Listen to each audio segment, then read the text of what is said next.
What's going on, guys? Welcome back, and today I'm going to be reviewing Fantastic Beasts: The Crimes of Grindelwald, the movie itself. I saw it last night, and I really think it's getting a lot of criticism that it doesn't deserve. I have a lot of problems with it, which we'll get into, but man, there's so much to cover in this movie, and I want to have the first section of this video. So this video will probably be like 20 minutes or over 20 minutes long. It depends on how long I talk about the movie, because there's a lot to discuss in this movie. So I'm going to talk about non-spoilers first. So I really enjoyed all the characters pretty much. There's some, like Nagini, not spoiling anything yet. I will tell you when I'm getting into spoilers, and if you haven't seen the movie yet, then you can click off. This is one of the few times where Johnny Depp is actually good. I thought he was really good as Grindelwald, and I think part of the greatness of his character is that he's not in it that much. He's not in it that much at all. Like, he's in it more than the first one. And he doesn't really show up that much until the finale in the Lestrange tomb. Oh shoot, that's a spoiler. You see it in some of the trailers, but yeah, this is a spoiler review, so I'm going to put in the title that this is a spoiler review. So sorry about that if that's a spoiler. They end up in the Lestrange tomb, of course, in the movie. So that's just a little spoiler. I'm not spoiling anything else from that. Theseus Scamander was not in that much. He was pretty good, though. I liked his and Newt's bond, kind of. Tina was pushed to the sidelines a lot in the movie itself. Queenie has an interesting sort of arc. Jacob is kind of the comic relief. I didn't like the way they handled Newt in this movie most of the time. He didn't do that much in the finale, really.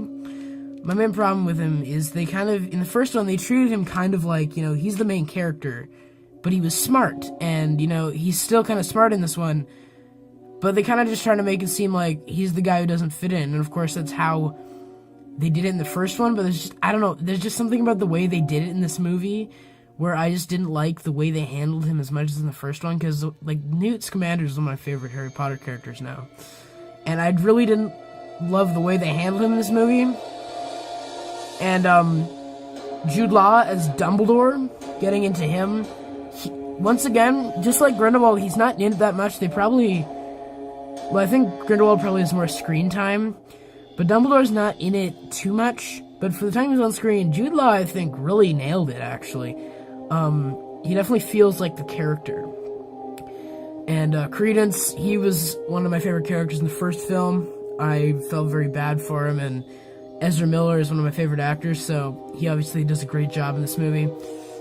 Nagini was kind of utterly pointless in this film. So I really enjoyed, I think the story was pretty simple. I enjoyed the story mostly. I had some problems with it, like at some points the storytelling gets kind of messy, the plot gets kind of messy and jumbled, and then towards the end, there's a lot of twists that are revealed, and the final twist of the movie that happens in, like, the final scene, which, once again, this section of the review is non-spoilers, the twist that happens at the finale of the movie, like, the last scene that's revealed is very, it feels kind of tacked on, and it's very confusing at the same time. Like, it doesn't entirely make sense, but, that's a lot, we're gonna talk a lot more about that later.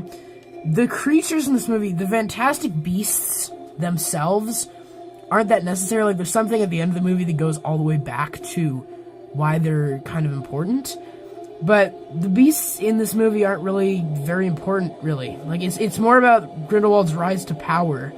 And it's not really about the beasts themselves. Like, we have the Zowu, which is that Chinese creature that we've seen in some of the trailers, and Newt tames it. He has a little cotton ball, or like a little bell puff ball at the end of his wand that he shakes, and then that kind of tames it, and he's able to tame the creature.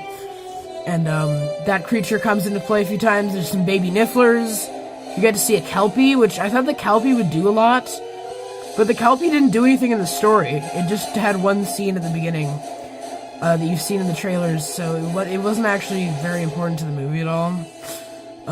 So I think that's most of my main problems with the movie without spoiling anything. There's some plot issues. Some of the characters are kind of pushed to the sidelines, like Tina. Nagini is kind of utterly pointless. And then there's the one character, which you see in one trailer at the circus. He's like a black guy. I'm not racist in any way, I'm just saying. He's kind of just thrown in there for kind of like, I guess, representation, I guess. But like, he's kind of just, he's not in the movie. Well, he has kind of a major role, but his character didn't really need to be in there. And Lita Lestrange was kind of interesting, but she didn't really do anything until like the final act when she shows up, and then kind of just explains her backstory. And then the black guy, I don't even know his name. See, they do a terrible job of explaining his name, so like, I just call him the black guy because I don't know what his name is. But then he like explains his backstory, and then they explain Credence's backstory at the same time, and it's kind of confusing. Like, I couldn't really understand what was going on. So I'm not spoiling what they say, I'm just saying that's kind of what happens there. So I guess that's kind of all I'm going to say without spoiling anything. I said they explained their backstories, but I didn't say what their backstories are. So I guess I'll get into spoilers now. So we're 6 minutes into this review, and I've talked about a lot of my favorite things and some of the things I don't like without spoiling it. So if you guys don't want to, this will probably be a longer review, so you can watch it in sections if you want. So if you haven't already seen the movie, don't watch past this point. I'm telling you, this movie has some crazy stuff that happens that changes the Potter lore as we know it. So just don't, if you don't want spoilers, and if you've not seen the movie, I'm telling you, do not watch past this point, because there is some major, like, history-changing stuff in this movie. Alright, I'm gonna start talking about spoilers in 5, 4, 3, 2, 1. Alright, so, the big twist of the movie is that, finally at the end of the movie, earlier in the movie, Dumbledore is talking to Newt, and he says there's like a rumor in my family that a phoenix will come to a Dumbledore in my family who is in need. And at the end of the movie, Credence joins Grindelwald on his quest, or on his kind of thing, and then so does Queenie, actually. Queenie joins Grindelwald. See, I told you, big spoilers. But Queenie joins him, and so does Credence. And Credence, so Credence has kind of been caring for this little bird that he's been carrying around for the whole movie. And I was like, that's really weird. And then Grindelwald was kind of creeping me out in that scene because he picks up the bird. I'm like, are you going to kill the little bird? And then it was getting set on fire. I was like, oh, he's killing it. And I was like, oh no, it's a phoenix. And he's like, there's a rumor in your family. And I was like, oh my god. Because the thing is, usually when I go and see these movies, I spoil myself for them before I see them. So, like, I know everything that happens. But for this movie, I didn't do that. So everything was a complete and utter shock to me. So just having that twist at the end, Credence is a Dumbledore. Oh my goodness, that was insane. That was just like, they just end the movie with a shot of his face after Grindelwald has handed him a wand, and he's just destroyed a mountain. And you just see a shot of Credence kind of looking out the window, conflicted, as if he made the right choice or not. And that's what Queenie says in the scene right before, when Grindelwald asks her if he should go in and talk to him, and she's like, just be nice to him because he doesn't know if he's chosen the right side. So that was really crazy. And Nicholas Flamel also appears in this movie. He appears in the middle. It's another thing I didn't like about the movie is that they kind of just have like abrupt cuts between scenes. Like, it'll cut to another part of the story, then it'll cut back to another character's part of the story, and then they're in a completely different scene. Like, there's one scene, they find Tina underground, after the black guy leads them there, and then he gets, knocked out by, like, a water demon or something. It's really weird. I thought that running gag about Newt not wanting, like, when Jacob's like, don't talk to Tina about her having eyes like salamanders. it's kind of hilarious. So yeah, they kind of just have abrupt cuts. Like, they go find Tina, and then they just hear like a roar above, and then he's like, that'll be that Zowu. And then it just cuts, and he's just up there already. He's just there. And then they get away to a safe house, and then it just cuts to a different scene. I think it cuts back to Hogwarts. And Professor McGonagall makes a cameo, which is quite interesting. I know that some people have been saying in terms of the timeline that doesn't entirely make sense, but it kind of... it gave me flashbacks. It gave me like, it gave me the feels. I was just like, you know, this is the classic stuff. So McGonagall appears, and then they have the flashback to Alita, and she's like, the kids are being mean to her, so then she like zips his mouth or whatever, and then McGonagall like unzips the kid's mouth, and he's like, it's the strange, sir, and then she just zips his mouth back up. It's hilarious. But yeah, it just kind of abruptly cuts between scenes. So like it cuts to a different scene, then it just cuts back to they're already in the safe house, and Tina's sitting in a chair, and Newt's in the suitcase trying to tame Zou, and it just kind of abruptly cuts. So it's like, okay, here's another scene, and then in the next scene, they're just already there. Then Nicholas Flamel walks up. Jacob tries to go to the cemetery, and he goes to the cemetery, and then to look for Queenie, and then Nicholas Flamel goes into his closet, because he sees in, like, the magical, whatever it was, like, fortune-telling thing, he sees, like, oh no, what's gonna happen tonight, and then he goes and looks at the book, and then some lady in the book, I don't know if that's, like, a person that he's communicating to through the book, and then he's like, I haven't seen action for 1,200 years, and she's like, you have to go, Nicholas, and then he's like, okay, and then I guess he just hobbles his way to the graveyard, because it took him a while to get there, because there's all this going down in the graveyard, and then there's kind of some problems, like I say. Nagini is utterly pointless, pretty much. She's there to support Credence, but they don't really develop their relationship. Like, they basically all she does is just stand around throughout the whole movie. She just stands there with Credence. She has nothing interesting about her character. She's just there, and she just kind of hangs out with Credence, and that's kind of disappointing. She's kind of pointless. And I guess another thing that I thought, so I did think the Credence twist at the end kind of didn't make sense, and we'll talk more about that later. But yeah, it was kind of when they were explaining Lita's backstory. So basically what happens is Tina and Newt and everyone's meeting up at the graveyard. Every character ends up in this graveyard, or like the Lestrange tomb at the end. And then the black guy shows up and says that Lestrange, I forget what they said, it was that Lita's father killed his mother, and then he made an oath to his father that he would kill Corvus Lestrange. And then Lita, who was on a boat, was going, I forgot where she was going, she was on a ship. They don't really say where she was going, she was just on a ship. And then she had her little brother, and he was crying, and she was getting annoyed, so she switched him out with another baby. And she just takes that baby, and then leaves the other baby in there. And then earlier in the movie, when you had your flashback, you saw when Dumbledore was a Defense Against the Dark Arts professor, he's showing them the boggart. And when she goes up to the boggart, you see like this floating veiled thing, and you don't know what it's supposed to be. And then they reveal that that was her brother, who she switched out, because then immediately after that, the ship goes down, and then you got this thing where she's kind of reaching out to her little brother, and he's drowning. And so no one ever knew what happened, but she saved a boy, so she switched out her brother, and Credence was this missing child who we thought was her sister, but was a supposed missing Dumbledore who no one has ever heard of before. And that's a big twist. So that was very interesting.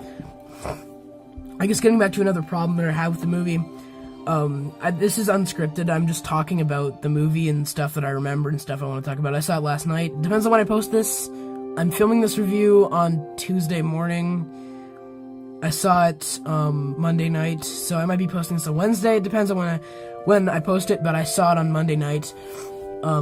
Another problem that I kind of had was Newt's like in his suitcase, and then there's Bunty or something. Is it Bunty, his like caretaker of all the creatures? And she's kind of like,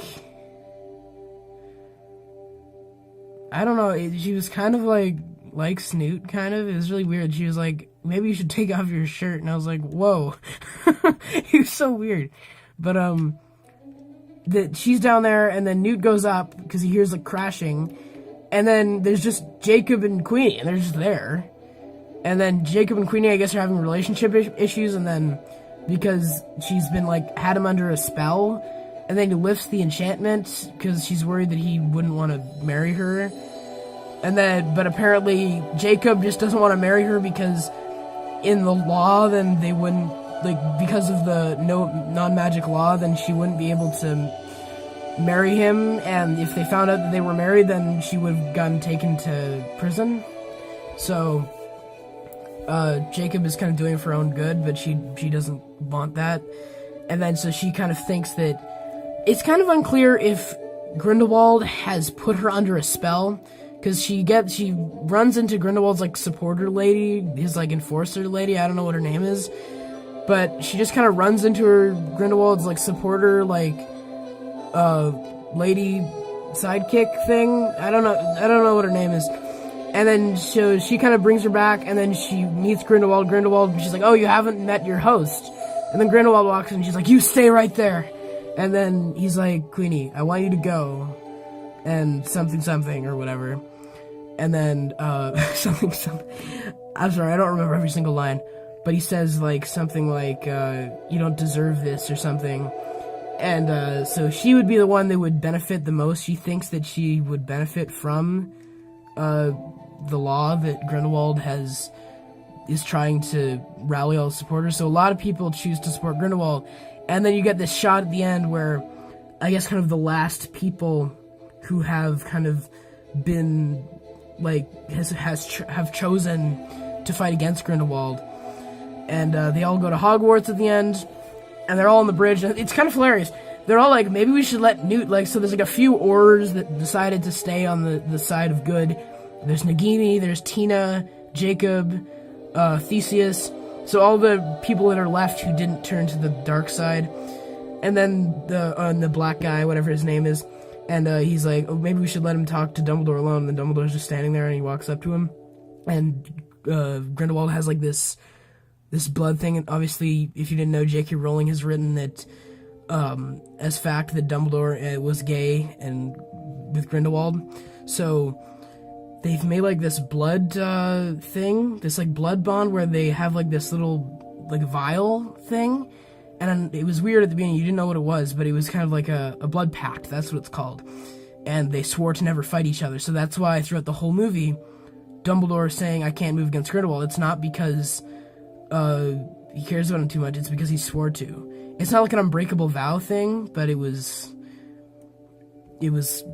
close to that. Like, he's not gonna die if he breaks it, but they kind of swore to each other. So, yeah. So that happens. Lita Lestrange sacrifices herself at the end, and then she looks up at the Newt and Theseus and she's like, I love you. And we don't really know who she's referring to. They were both standing together, Newt and Theseus. So we don't know who she was talking to. But I think it was probably Theseus, because I think they're trying to keep Newt and Tina together. Tina really didn't have a role. She was just kind of like, she shows up, she's looking for Credence, and she just joins in on their adventures, and then they have like a nice little moment in like the library or in like the record place in the French Ministry for Magic, and they have like a nice moment, and that was pretty much it. Tina was pretty much sidelined, like she didn't do anything in the finale. And then something weird is Nagini like apparates out of like, Grindelwald has like this blue fire that he sets on. There might have been something I missed, but there was so much going on in that scene that I didn't really hear everything. But it might have been fiend fire or some blue fire, and they were all trying to fight it off, and then if anyone touched it, then who, like, wasn't with Grindelwald, so, like, the people who wanted to be with Grindelwald would go with him.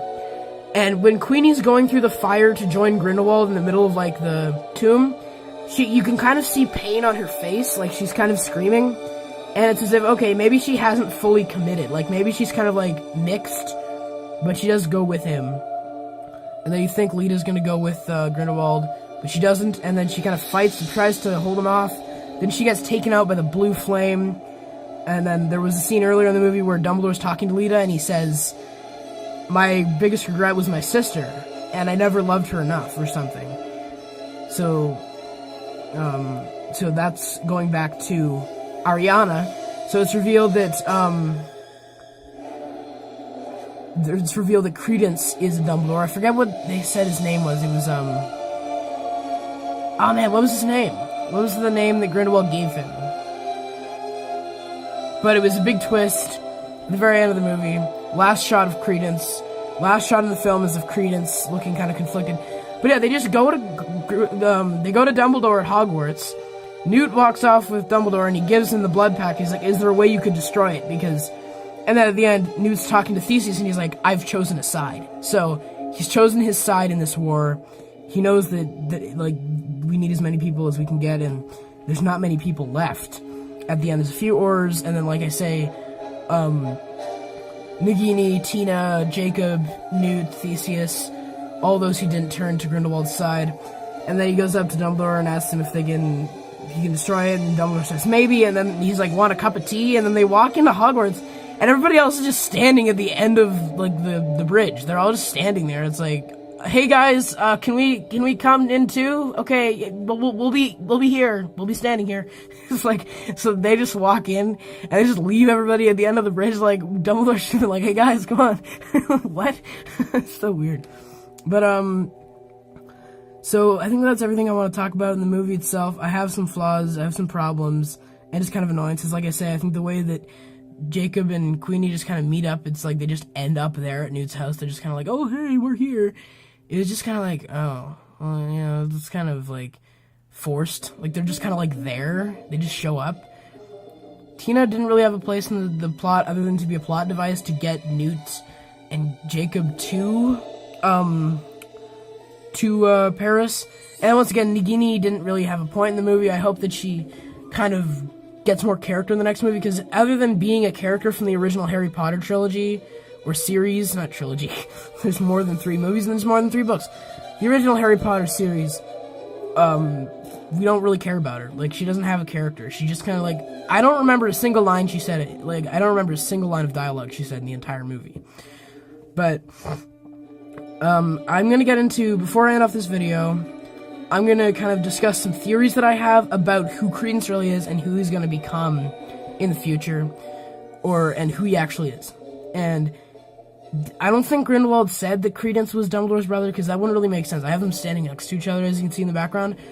But Dumbledore is, like, I want to say mid-40s, late 40s in this film. Credence is, like, 18 or something. So, Dumbledore is, like, 20 years older than him. There's no way that Credence is his brother. And he's a brother that we've never heard of. We've never heard anyone say that there was a third brother. So, I think it's safe to rule out the fact that he is a brother. So I don't think he is born of their parents, and I don't think he's their brother. So going back to Ariana, she was an obscurial, assumedly, because they find out in the Deathly Hallows in the books, that she had outbursts, and one day these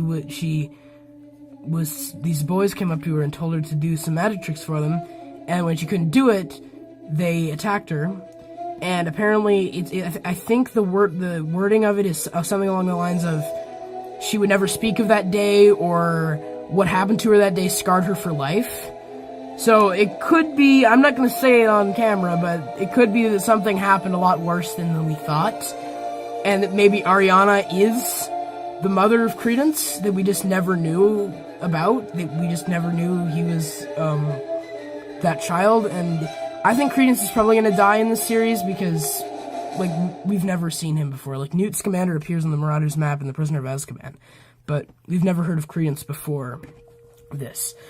So I think that maybe Ariana is the mother of Credence, and that would also make sense why Grindelwald keeps saying throughout the film that Credence is the only one who can destroy Dumbledore, and then they're like, the one guy who does end up getting melted by the flames because he's not, I guess, a true follower of Grindelwald. Because Grindelwald asked him earlier in the movie, if I told you to go and kill Albus Dumbledore, would you do it? And he didn't answer. But, so he just kind of,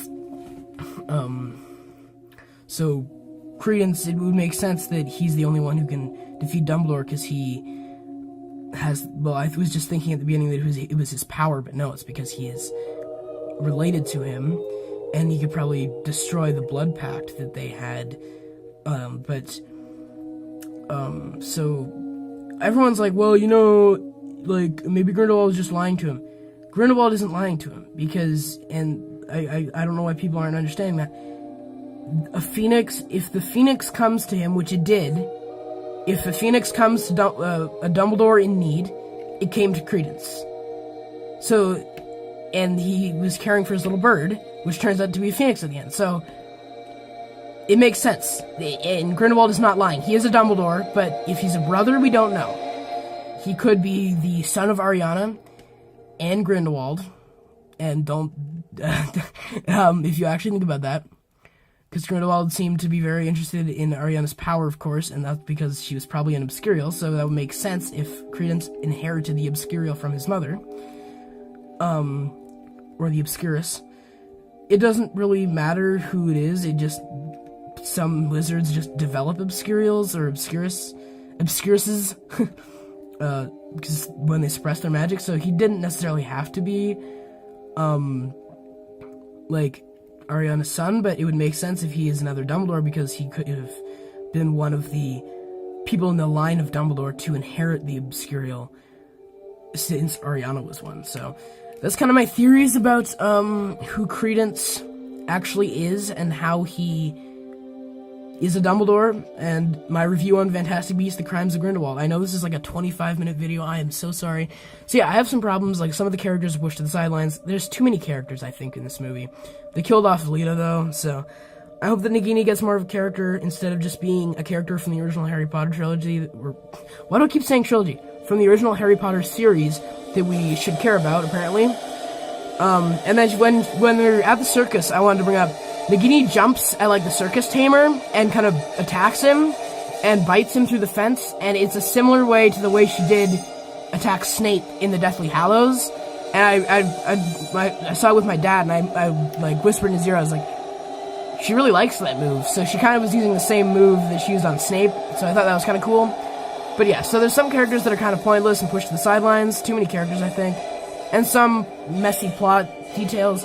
But overall, I really enjoyed the movie, and I thought it was really interesting, and I am hooked for the next movie. Can't wait to see what happens next. So I'm going to give Fantastic Beasts: The Crimes of Grindelwald a B+. So you guys let me know what you thought of Fantastic Beasts: The Crimes of Grindelwald, and what you thought of my review in the comments as well. And I hope you guys have a great day. Take care. Bye.